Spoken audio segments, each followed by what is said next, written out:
What's going on, guys? Welcome back to United View. How is everybody doing? Hope you're having a good Friday. No, we're not going to do any April 1st jokes. That's what we're going to get that out of the way first. No, I was thinking about that. We were discussing that the other day here at United View. We're going, should we do something for April Fools and all that kind of stuff? And then, you know what?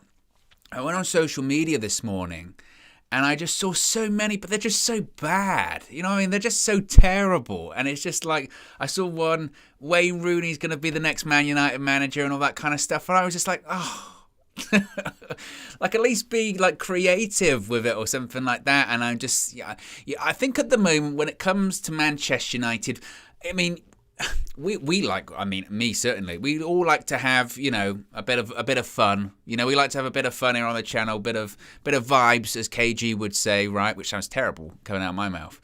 But you know, like when you're in a bit of an iffy mood and someone does, April Fools, you go, get out of it, get out, all that kind of stuff. It's just, yeah, not for me. Not for me. How is everybody doing though? Hope you're doing well. Be sure to smash a like on the like button. Be sure to subscribe, bottom right hand corner. Road to 100k and all that kind of stuff. I've also got, and this is not an April, after all of this, I've just realised that what I'm going to say now will probably sound like an April Fool's joke, but it's not. It's real. I've got some bad news, folks. Spoke to KG on the phone earlier today, and if I just come out and say it, then it will probably, it's like ripping a Band-Aid off or ripping a plaster off. If you just get it out the way, then I'm giving everyone time to sit down. Is everyone sitting down? Is everyone ready? I didn't want to say it. I'm on the match view tomorrow. Yeah, I know. I'm worried about it as well. I'm back on the match view tomorrow in a game that's crucial, in a game that's important. We need to win. We can't afford many more losses. Well, any more losses, frankly. And I'm on the match view. Not good. Not good stuff, folks. I'm worried too. And I don't, look, I get it, your reaction. You know, JK says, oh, for F's sake. No, I'm with you. Yeah, I'm with you. Christian says, nah. Yeah, like Flex does. Yeah, I know. I apologize on behalf of the loss, to be honest. And it's no April Fool's. It's not April Fool's at all. The issue is that KG's finally had enough when it comes to the Tesco Wi-Fi, right? He's had enough finally, and he's sorting that out. If you follow KG on Twitter, which I recommend, very entertaining, at KG that comedian, he's been having his issues with his provider, and he says enough is enough. So he's going to be changing that over. Jermaine says, will KG be doing the full view then, or the full-time view?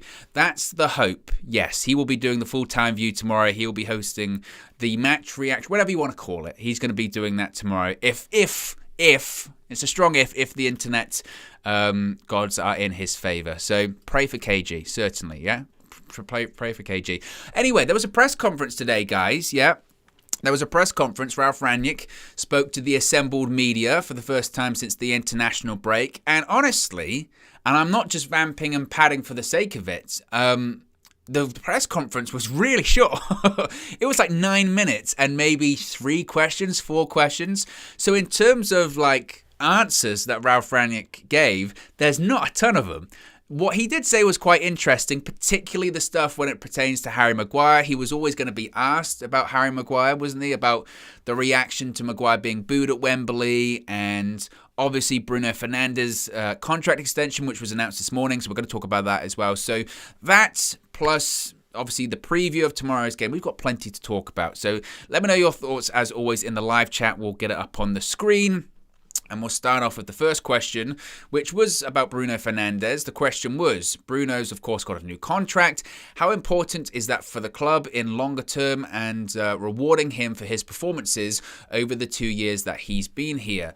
Rangnick said, quote, I think that's very good news for the club, for the fans, for the supporters, also for Bruno to know that he will be here for the next 5 years, I suppose. There is no doubt he is a very important player for this club and this team. That's great news. I already congratulated him yesterday after his return from the World Cup qualifiers. He played very well and scored the most important goals to qualify. So That's Rangnick's thought process on Bruno Fernandes being offered a deal. Now, a really good question, and this is where it's like sometimes I get quite frustrated when it comes to journalists in these press conferences.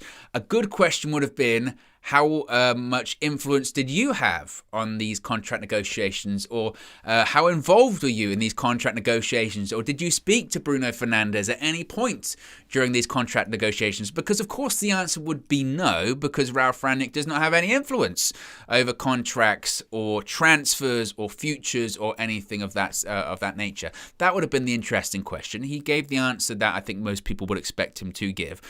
On the wider Bruno Fernandes topic and debate, though, and I think that's an interesting one. I tweeted out today at Mr. OWEN MUFC, if you haven't followed. I'm almost semi-regular on Twitter now. You thought I was talking about something else. I'm almost semi-regular on Twitter at this point. I said today that I suppose I am, and I'm also not, surprised at the polarizing nature of Bruno Fernandes being given a contract extension. I think Flex did a really good video talking about it the other day when Romano confirmed that it was going to happen and the announcement was just a matter of time. But I'm somewhat surprised by the polarizing nature of it, and I'm also not, because everything's polarizing nowadays. I can understand the people that might be frustrated by it, and I think the frustration stems from, nobody deserves a new contract or a contract extension or an improvement on their deal coming out of this season, which I think is a fair and valid point. I think also some people say, how can he get a contract when the new manager hasn't been decided? What if the new manager comes in and he doesn't fancy him? I think that's a good point, but I also should stress that Bruno Fernandes getting a contract when we don't have a permanent manager gives you an inclination of how the structure works at Manchester United, and frankly works at most clubs nowadays. We don't like it because it's not a very traditional British model, but the current model of how football clubs operate is that you've got your director of football, your technical director, they handle contracts, they handle purchasing players, selling players, you have your head coaches, and they're basically given players and saying, this is the squad, be successful with it. Now, the managers can have recommendations. The managers can say who they would maybe like to have or they would like to have leave, but they're recommendations only. And that's how a lot of football clubs operate now. So the idea of what if the new coach, whether it's Pochettino or Erik ten Hag, what if they don't like Bruno Fernandes? I would assume, as part of this recruitment process that's ongoing right now, second and third interviews on the way next week, apparently, I would assume that's part of the conversation. How do you get the best out of Bruno Fernandes? How do you get the best out of Cristiano Ronaldo? How do you get the best out of all of these players? That's going to be the discussion point, because you're coaching these players as opposed to being in control of most of those situations. Traditionally, Sir Alex Ferguson was in control of everything at Manchester United, but nowadays it just doesn't work like that. It doesn't mean we have to like it, of course, but I think also we have to be realistic and realize how these things work. Now, for me, my opinion on the situation, as I mentioned on social media, is I'm of the mindset we should be trying to keep our best players at the club. Radical, I know, but you have to also realize that these negotiations have been going on since July. And they realistically, if there had been a breakthrough, and we don't know what the breakthrough is, it probably was salary related, one is assuming, I don't know. But you have to assume that actually, if these negotiations have been ongoing since July, they could have been confirmed at any point. That breakthrough could have happened at any point. If Bruno Fernandes at the beginning of the season, in July, signed a contract extension, we'd all be very happy with it. I think most people would be happy. They'd say, good, we're keeping some of our best players at the club. Because on the other hand, we're first to criticize when, we don't keep players past their contract, right? Ander Herrera, Paul Pogba. Well, we should have made money off them or should have done something else. And I know people say Bruno Fernandes, he's a stat padder, he's a penalty merchant, he doesn't contribute to the structure of the side, and he makes it difficult to have a structured side. And again, I think they're valid criticisms, but I would also say you're almost focusing on what he doesn't do as opposed to what he does do. It's like hiring a bricklayer and saying, but he's terrible at fixing the lights. That's because he's not an electrician. That's my opinion on it. And I understand that not everyone's going to have the same opinion of it. But I would also say that this hasn't happened overnight. This hasn't been a thing that, he's been rewarded for this season. He's been rewarded for what he's done since he's been here, which is significant. Now, obviously, the counter argument to that is, but realistically, the assists and the goals, they're great, but what do they make in terms of trophies? And that's a great point, because it means nothing. I mean, we have not won anything since he's been here. But as I mentioned, I'm of the mindset that we keep our best players at the club. That's how I feel about it anyway. But again, I know people are going to have different opinions on this one. And I do agree with, should we be rewarding people when we're doing terrible? And that's a good point. And maybe the timing of this, it would have been better if it was agreed verbally, or even if he put pen to paper, but the announcement wasn't made until after the season, in the preseason, whenever, maybe. But again, these negotiations have been very prolonged and they take time. And of course, I'm sure that there wanted to be some kind of feel-good factor around the club when it comes to the announcement, but if people are unhappy with how Man United are doing at the moment, and I think a lot of us are, Bruno Fernandes signing or re-signing isn't really going to affect it, to be honest. I think if you're unhappy, you're unhappy at the moment. That's it, really. But it's the situation. Scott says, didn't the talk about the contract start when Ollie was the manager? I mean, again, it goes back to July. All the recent reports have said that, this has been ongoing since July. I recall vividly in pre-season discussions about, they've opened negotiations for a new deal. It's been a very long and protracted negotiation, but he's signed now, and that's it. Steffi Jane says, Mr. Owen, semi-regular MUFC. Exactly. And I do think, in comparison to other people in the squad, as kind of Flex said the other day, if there's who deserves a new deal more than him? And it's not so much about extending his future at the club. Yes, it's been extended by 2 years, but it's more so for him to have a salary that reflects his value to the squad, and a salary that reflects his value to the team and what he's contributed since he's come in. In comparison to other people at the club, he's underpaid. That's just how it is. Now, you could obviously say that's because our wage structure is completely out of control and bad, and that, again, is very accurate. I would even argue that, while Paul Pogba's still got this 400,000 or 400k per week contract on the table, if I'm Bruno, I'm looking at that going, that's a lot. that's a lot of money. And I know it's not all about money, and I know Pogba's got the brand and all that kind of stuff, but I do think that that Bruno rather has earned it, and I do think that we should be happy about people wanting to stay at the club at a time where we know that the people that want to leave the club is probably in double digits, and a lot of them can go if that's what they wish. But if people want to stay actively and there are better players, we should keep them. That's my opinion on it. The next question, and pretty much the remainder of the press conference, apart from the obligatory Paul Pogba question, was about Harry Maguire. Now, of course, Harry Maguire's been in the news with him being booed at Wembley by England fans in the week in England's friendly against the Ivory Coast. So Rangnick was asked, Harry Maguire's been in the news. What have you said to him? Have you had to have a conversation with him? What's going on? Rangnick said, not yet. I've been speaking regularly with him since I came here. He knows my position towards him. He's been a valuable player, the captain of the club, my captain. He also said, quote, I didn't understand what happened at Wembley. It won't happen in our stadium with the Red Army. He's been playing well for Manchester United and England in the last couple of years. Now, as soon as he said that, so to give you a bit of a behind-the-scenes peek of how all of this works. So I'm taking notes during the press conference. I'm also getting the quotes and all that kind of stuff. And I'm sitting there and I'm typing. And when he said, we said the opening bit, I didn't understand what happened at Wembley. It won't happen in our stadium with the Red Army. I thought, okay, that's, and I think it will be fascinating to see the reaction he does get tomorrow.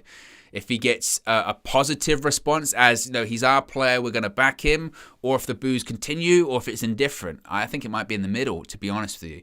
But he was doing that, and I thought, okay. And then when he was saying, and I was typing away, and he said he's been playing well for Manchester United and England in the last couple of years. Legitimately, this was my reaction. I went, because come on, Ralf. Now, I I'm a Ralf fan, especially in terms of his press conference. I've done every single press conference pretty much Ralf Rangnick has done since he was the interim Manchester United manager. I praise his transparency. I praise him for his honesty. But that one's not accurate. That doesn't pass the sniff test, unfortunately. Now, of course, what else is Ralf Rangnick going to say? Is he going to come out and go, yeah, my captain's been playing crap and he deserved to be booed and blah, blah, blah? He's not going to say that. But there's certain things you should say and certain things you shouldn't say. The notion that he's been playing well for England the last couple of years is true. I mean, like Gareth Southgate said it the other day, right? He's been playing well for England since I've been here. During my time here, we've got to a World Cup semi-final and a European Championship final. Now, I've got my opinions on that because I just think the England standard, historically is so low because we're just used to failing that we're kind of happy to get to a semi-final and final, which we are. But when you look back on it, are we ever going to have a better opportunity of getting to a World Cup final than we did in 2018, considering our run and our opponents at the time? No. If you look at this past tournament in the summer, we played Italy. They couldn't even qualify for the World Cup, right? And in my opinion, we had one of the best, if not the best squad at the tournament, bar sort of France or so. But they eliminated themselves. Again, are we ever going to have a better opportunity to win a European Championship? It was in our home country. It was at Wembley. No. So again, I've got my opinions on that, but that's a sidebar. So you could say Harry Maguire has played well for England the last few years, and that's probably fair. He's like the record scoring defender for his country and all that kind of stuff.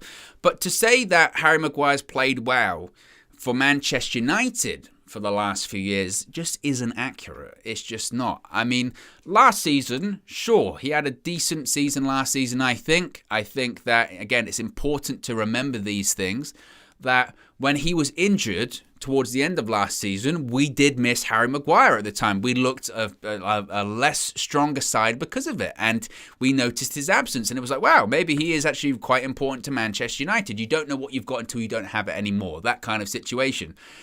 But this season, he's been a ghost. He's been a ghost that's played nearly every game, and he's just not been good enough. He's not been up to that standard. He's not been up to that level, and there's a huge amount of scrutiny on him, especially because he's the United captain, and there are huge questions about his leadership, his ability to lead. There are huge questions about his experience. There are huge questions about his quality, and he's just not proved it. And especially at the moment, I've mentioned it several times, every time he gets his foot on the ball during a game, you can tell just by his body language he is panicking. He does not trust his feet. He does not trust his ability. And if you don't trust your ability, yes, that's confidence, but also that's a knowledge of maybe I'm just not good enough for this team. Maybe I'm just not good enough for this spot that I'm in. And that's what you notice, and the crowd can feel that, and everyone else can feel that, and I'm sure Ralf Rangnick can feel that. So the notion that he's been playing well for Manchester United the last couple of years just is not accurate. It's just not. And I understand that you back your players, especially if you're a coach. You definitely back your captain. And at this point, what is Ralf Rangnick going to do? He's the interim manager for what? A month, like 6 more weeks, something like that. So is he really going to upset the apple cart even more, especially when technically it's still possible that we can get top 4? Once top 4 is, that's definitely not happening mathematically, then maybe he will come out and go, yeah, he's been crap, he's been rubbish, and I'm just going to take my consultancy check and sit by the pool for 2 years. And I would say, fair enough, Ralf, you deserve it. But the idea that Harry Maguire has played well for 2 years or for several years is just not accurate. It's just not. Now, it's a different topic from should he be getting booed by, international fans at Wembley and all that kind of stuff. I think that's just a case, honestly, and this is my genuine thoughts on it, is that I really did feel like that was just a case of everything that's going on at Manchester United, in the fan base, in the club, for the players, that just bled over onto the international stage this week. I really felt that was the case. Manchester United is one of the biggest clubs in the world, has one of the biggest and most rabid fan bases in the world. And if you don't please them, they'll let you know. And they don't really care where you are about it, unfortunately. And it's a different context, and it's a different, he was representing his country, not his club, and all that kind of stuff. But I think it just spilled over. I do. And I really don't think it's that much of a big deal, honestly. It's kind of like the reaction to this. You would think it's the first time this has ever happened. I mean, I remember Ashley Cole. Every single England game, Ashley Cole used to get booed. Not even for what he was doing on the pitch, to be honest, because he was always very, very good, very consistent for both Chelsea and England. He was being booed for stuff he was doing off the pitch and his private life and all that kind of stuff. So that's just happened. David Beckham got sent off at the '98 World Cup and then got booed whilst he was at club level, but we got booed by England fans at every away ground for the remainder of the season. I mean, it happens. I mean, and I know that's brushing it off and all this kind of stuff, but I do think there's been more attention than necessary on the incident at hand here. And the only way to really counter it is by putting in performances. And he's got time to do that between now and the end of the season. I expect him to play tomorrow. Do I expect him to play well? I don't know what to expect when it comes to Manchester United at this point, honestly. Now, the next question was a continuation of this Harry Maguire topic. And the question was, why do you think, Ralf, that Harry is such a centre of attention? He does get a lot of attention from fans, lots of opinion on him. Why do you think that is? And Rangnick gave his 2 cents as to why he thinks Maguire gets a lot of attention. He said, quote, "I don't think this is a personal thing. It hasn't anything to do with Harry himself. We know there are 1 or 2 players that have been criticised in the last few months. For example, Fred, a very important player for this team, playing regularly for the team, and Brazil. I watched his game and he did well. Maybe it's still got to do with the high expectations around this club and the people tend to compare him with former players and legends. Fred, Scotty and Harry are important players and players with the right attitude." Now, I think there was a quite interesting responses by Ralf Rangnick there because I kind of agree with certain aspects of what he's saying there. I don't think that a lot of the Manchester United fans' criticism of Harry Maguire is anything personal. You know, I don't think it is. I really do think it stems from just him not being good enough in a lot of people's eyes. And certainly the extra scrutiny absolutely comes because of the captaincy. That brings an extra layer of scrutiny anyway, any club, let alone Manchester United, considering the lineage of Manchester United captains and greats throughout the years. Of course, that brings an extra layer of scrutiny. I mean, the price tag, of course, brings its extra layer of pressure, but I don't think anymore it does. I think people's major issues isn't necessarily because his price tag doesn't reflect his ability. I think most people are frustrated just with his performances and his ability to lead, honestly. And whilst he's saying, Rangnick, there, that it's got to do with high expectations at United, yeah, it does. People do have high expectations at Manchester United. And I think they're trying to hold the club to a standard where we've been at in the past that we're not anymore. And the hope is that, you know, if you keep your standards high, you'll make sure people remain accountable and they'll keep trying to at least play to those levels. The moment that you drop those standards and those expectations, that's when people get comfortable and that's when you accept mediocrity. And frankly, we've accepted mediocrity for a decade at this point. And I think people do have to be kept to account, and they do have to be held accountable for not being good enough or not playing well enough. That's fair. That's why fans are there.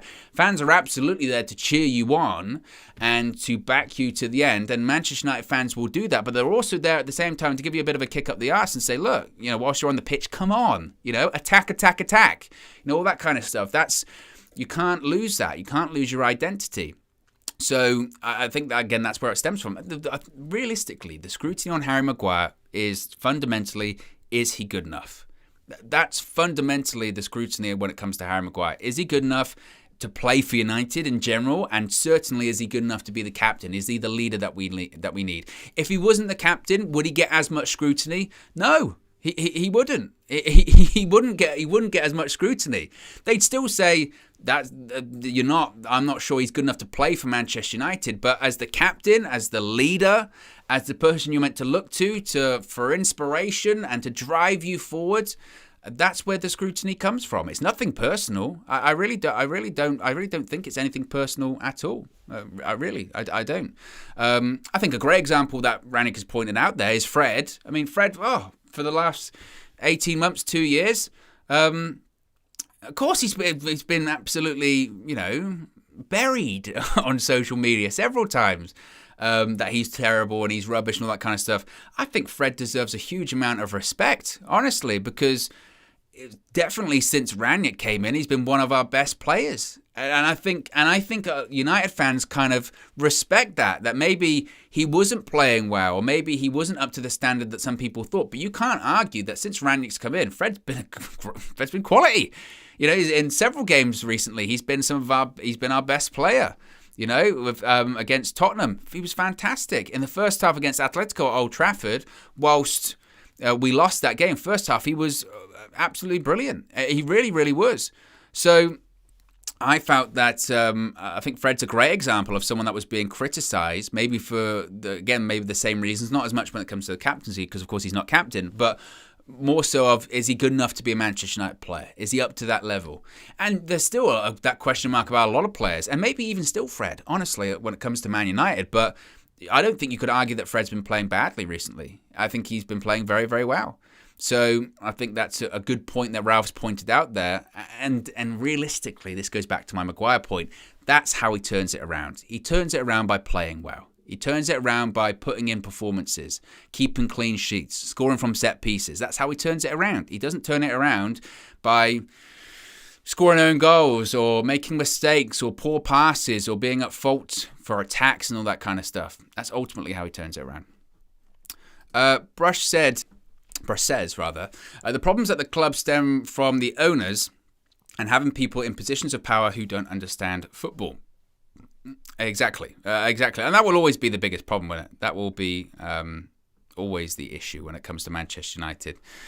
Finally, and I say finally because, again, there was only a few questions.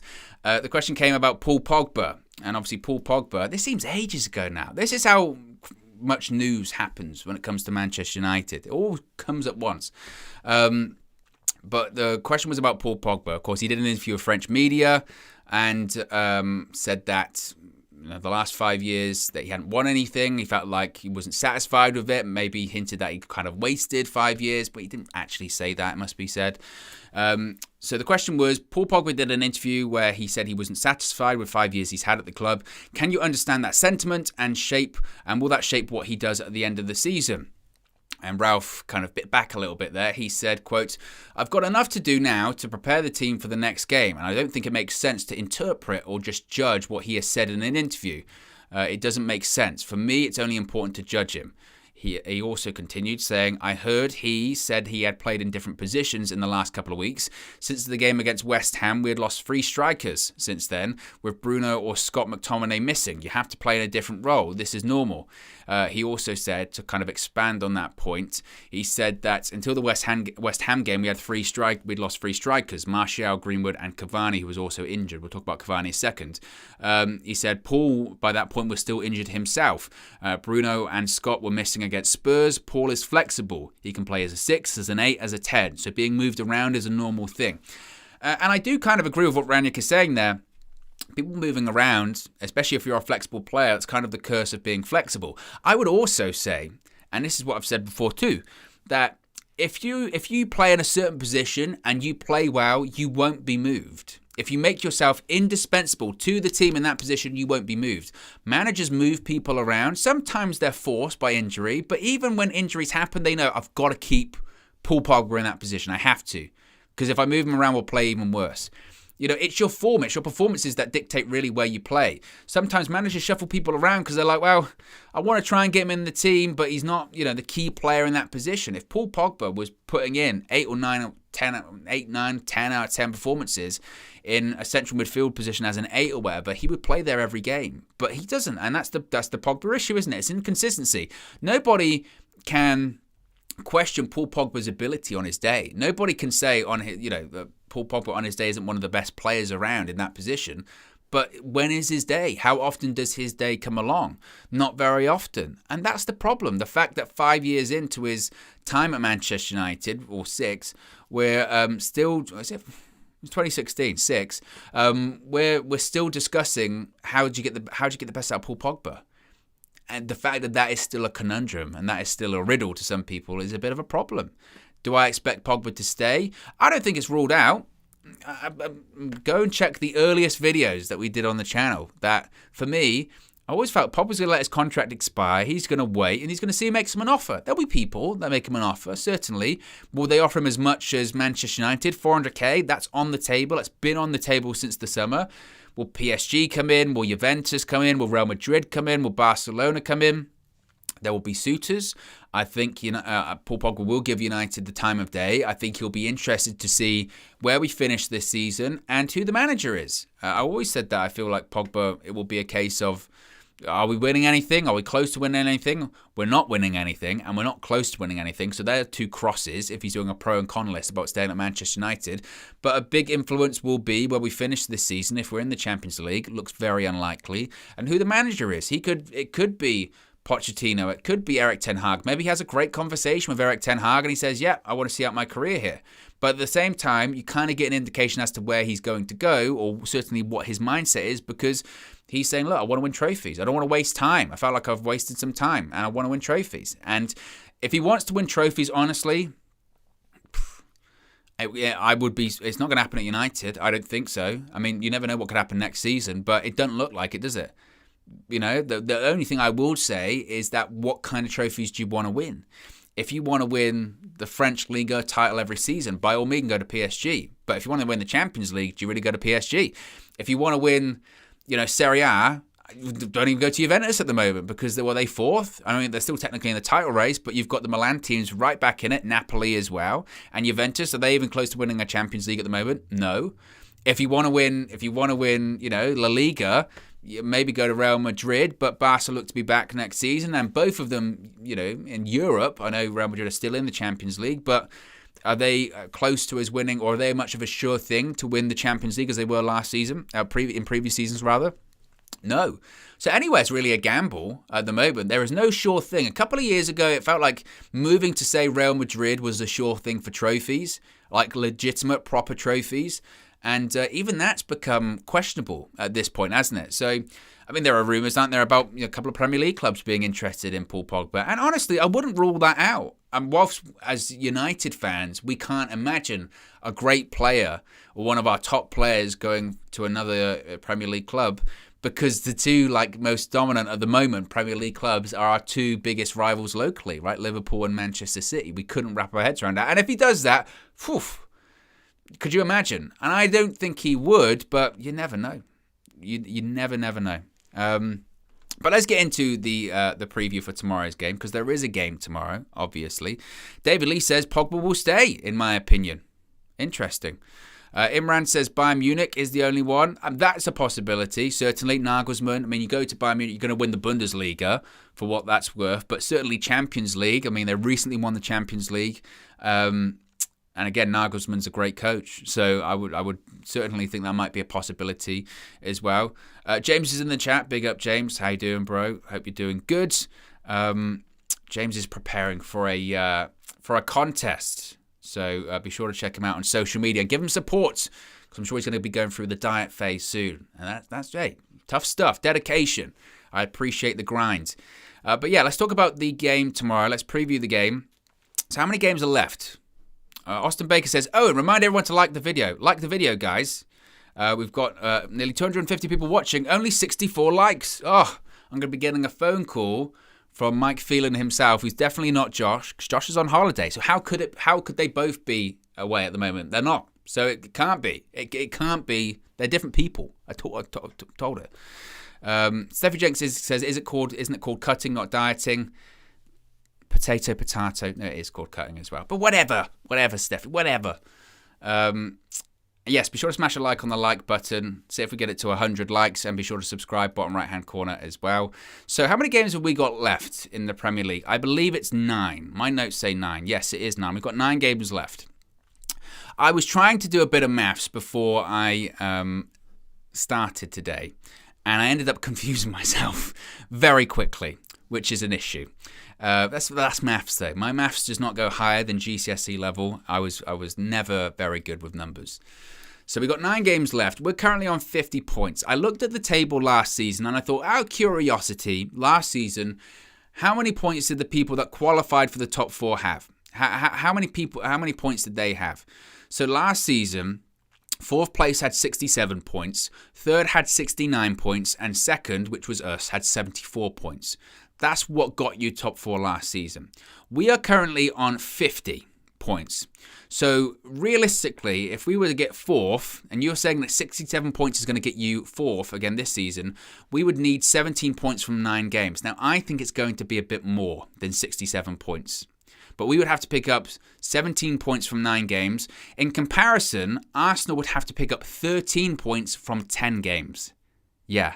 We're talking about them slipping up significantly at this point. Realistically, out of those 9 games then, if we're to pick up 17 points, 18 points, whatever, we're going to have to win, I would even say more than 17 points. I'd say we'd have to win 7 games out of those 9, including against Arsenal. Right? Including against Arsenal, we have to win 7 out of 9 games.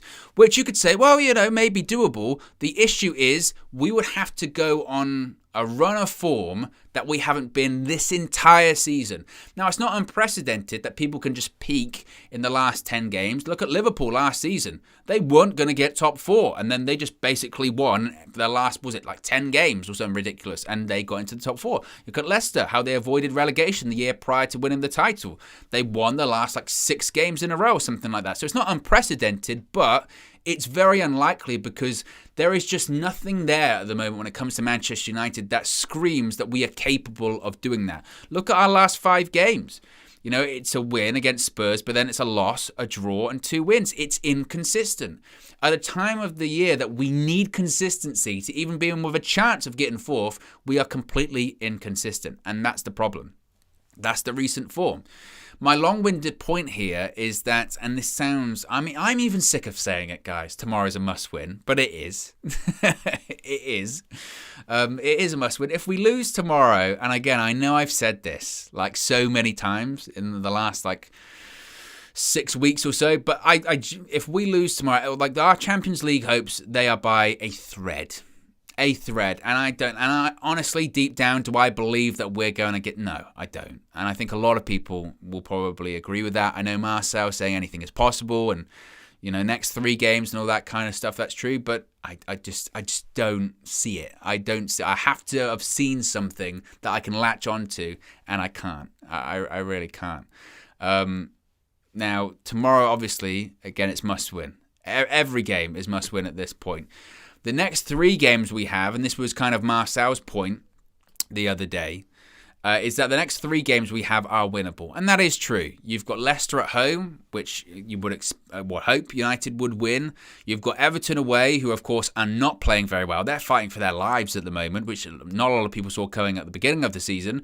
Everton away, which you would hope we would win, but when you face those sides, those relegation-threatened sides at this time of the year, these relegation-threatened sides, they have something to play for, and they pick up wins. It's so wild, isn't it, football, that, for the entire season, these sides at the bottom of the league, they can't win for their life. They can't even pick up a draw.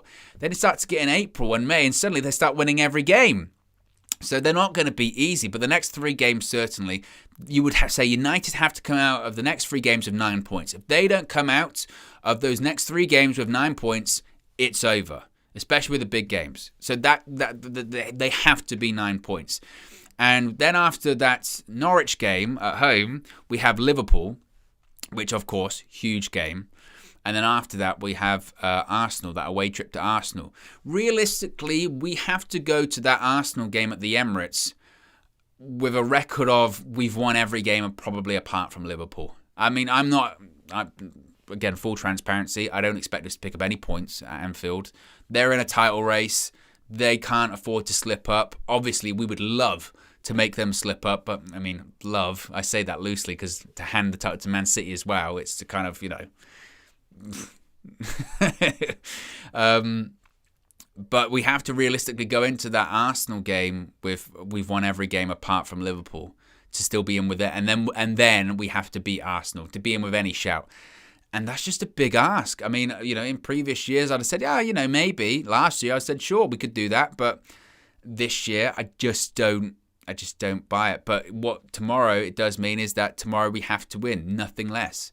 If it gets to, again, 75th minute and it's 0-0 or 1-0 down, it's over. And then if we lose, even if we draw, it's over. Because I would assume Arsenal are probably going to pick up points this weekend. I mean, I don't know who Arsenal have. It must be said. Who do they have this weekend? They have Crystal Palace away. We have to hope that Patrick Vieira beats his old side and helps Manchester United.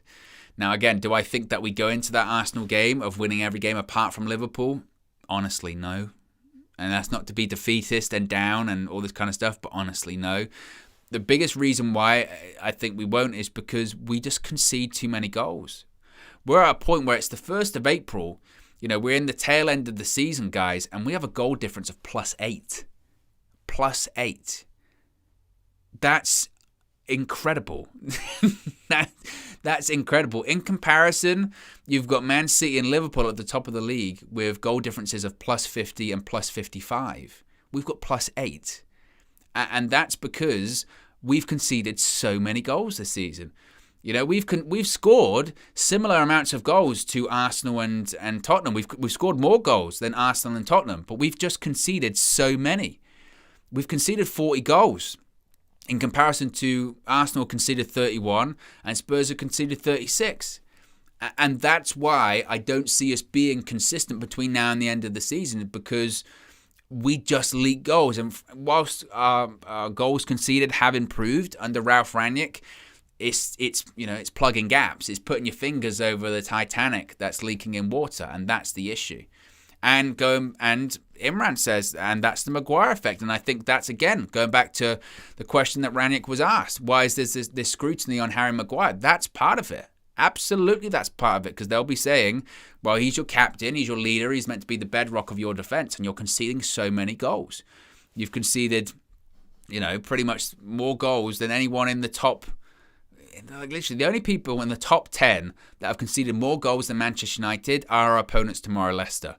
Everyone else in the top 10 has conceded either less goals or the same. And that speaks volumes. That really speaks volumes. And that's my biggest concern.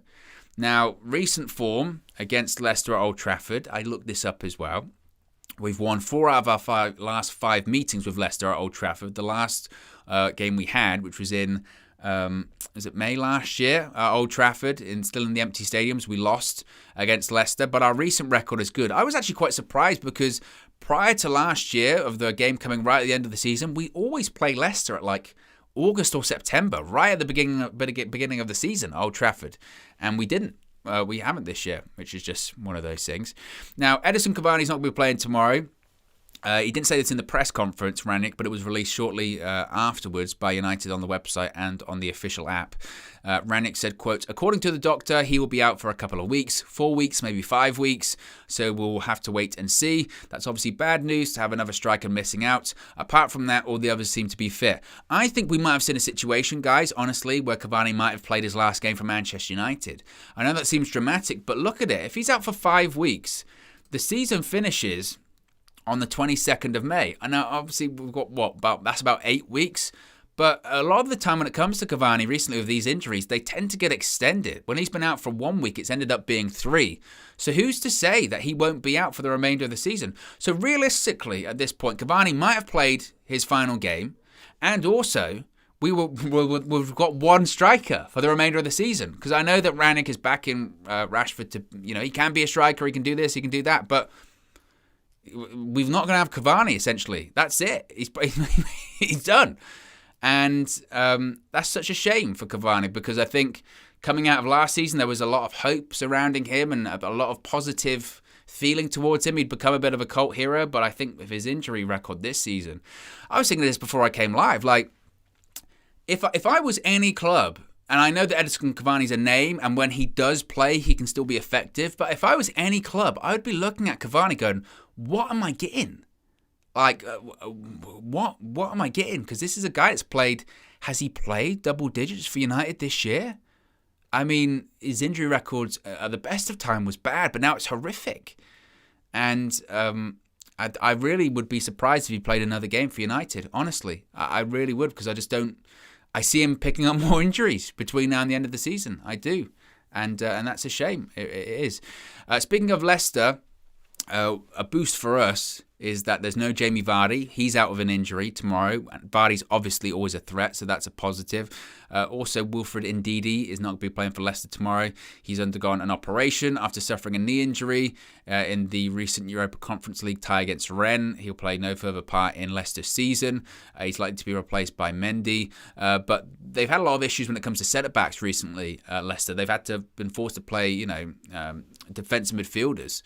Like Chowdhury and stuff like that as centre-backs, so it's not their regular position. But it looks like Johnny Evans and Fofana are going to be back, which is a big bonus for them. Now, obviously, we don't do predictions here. It's like Black Panther in Infinity War. We don't do that here because the jinx is real. That's Flex's curse on all of us. The jinx is real, so I'm not going to do predictions. I'm not even going to say if we win. Okay? At this point, I'm not even going to risk it. In terms of a predicted lineup, though, I'll give you a predicted lineup. I think De Gea in goal, obviously. I think Dallow's probably stuck with at right back. I think Varane plays. There was obviously a bit of a concern, considering that he came off in France's first game in the international break, but they actually captained France the next game, so he's fine. So I would assume that Varane plays. Look, whether you like it or not, Harry Maguire's playing tomorrow. I think that's very obvious because Rangnick backed him in the press conference. Now, obviously, he could make a decision of, well, he's been in the spotlight and the scrutiny. I decided to keep him out of it, but he'll play. Maguire will play tomorrow. There's no doubt about that. Left back, I think Luke Shaw will play. Now, I know Tellez was playing the last couple of games and there was issues when it came to Shaw's fitness and all that kind of stuff, but I think with Tellez coming back from Brazil because of the international duty, we know what that travel's like, and Shaw did score for England. I know Shaw did the interview about being wanted and all that kind of stuff, but I think Luke Shaw will play, so I think that's going to be the back four. I think we'll stick with the 4-3-3. I don't think Rangnick will go back to like a 4-2-3-1 or anything like that, so I think we'll go to a 4-3-3. I think it will be... This is the only one which I could see either or. I think Rangnick ideally would want to put Fred in there, because I think Fred's form has been so good recently. But again, I think the travel might sway him a little bit. Depends how fresh he is. But Fred plays as many games as he can. So I would hope that it would be Fred. And then I think it'll be Pogba and Bruno, which he's done a couple of times recently. And I think, again, he'll go with that, I think, because we need to win. We can't be cautious at this point. We need to score goals. An issue has been scoring goals. I mean, we scored 3 against Tottenham, obviously. But those games where it gets cagey, we need some creativity. So I think it will be Pogba and Bruno. And the front three, I think it will be Sancho, because Sancho, of course, was on... he wasn't on international duty, of course, so I think it will be Sancho. I think Ronaldo, because who else? Who have you got? And it's Ronaldo plays games. And this is the surprising one. I think it will be Marcus Rashford. Now, people will be going, what? Why? Why play Rashford? He's playing terrible, all that kind of stuff. I think it will be Rashford. You can see the dog. It's all right. Very confused by the equipment, I think. That's what it is. Just why are you talking to a screen? There's nobody there. There's nobody talking back to you. All that kind of stuff. But yes, I think Rashford will play. The reason I think Rashford will play is because he has been there for the entirety, pretty much, of the 2 weeks. He has trained this entire time. So I think that will probably be the reason why he will go with Rashford. He will say, well, he's more fresh than Anthony Elanga, who, of course, was on international duty with Sweden. And I think he'll probably think, he was there the entire time.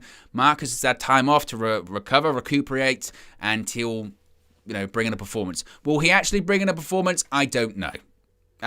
Honestly, I don't know if he'll bring that performance. I hope so. But for his sake, at this point, just to remove that amount of scrutiny and pressure, but I'm not sure. Lucky says, I hope the international break got legs into the players. Well, look, again, I think the people that were not selected, like Sancho and Rashford, I think they'll start because I think they'll be fresher. And I think that'll be the mindset that Ralf goes with tomorrow. But anyway, guys, look, we're going to wrap it up there. Tomorrow, what's on tap for tomorrow? Well, tomorrow, as I mentioned, I'm on the match view. I know. Yeah, I know. VK says Matic will play as he is fresh. That's a good point. I hadn't thought about Matic. That is a good point. He could start in that position too. Tomorrow, yes, we will have the road trip tomorrow, as always. Flex will be back on the road to Old Trafford. So we'll have that. I'm on the match view, and then KG will be on the full-time view. Hopefully, I will be talking you through a victory and talking you through goals. Hopefully, KG will be discussing a victory and discussing some great goals. Also, another thing as well, of course, it's the World Cup draw today at 5 p.m. So fingers crossed England get a good draw. We've got a lot of good draws recently when it comes to competitions as well. So fingers crossed. Oh, and also, I will be a bit shameless here because I've got the keys to the car at this point. If you are a pro wrestling fan, if you're a fan of WWE, it's WrestleMania weekend, folks. And I'm going to be covering it all on my own channel. So if you haven't subscribed to my channel yet, it's OWEN Wrestle News 365. We're going to be doing WrestleMania Night 1. We're going to be doing WrestleMania Night 2. I might be doing the Hall of Fame tonight. I'm going to be doing the Raw after WrestleMania as well. So we got a fun weekend, folks, and a busy one. I'm going to be highly caffeinated. I'm going to have cups of coffee all over the place. So if you haven't subscribed yet, join me on that channel. Anyway, guys, look, I'm out of here. Have a great Friday, and I'll speak with you again very, very soon. Peace.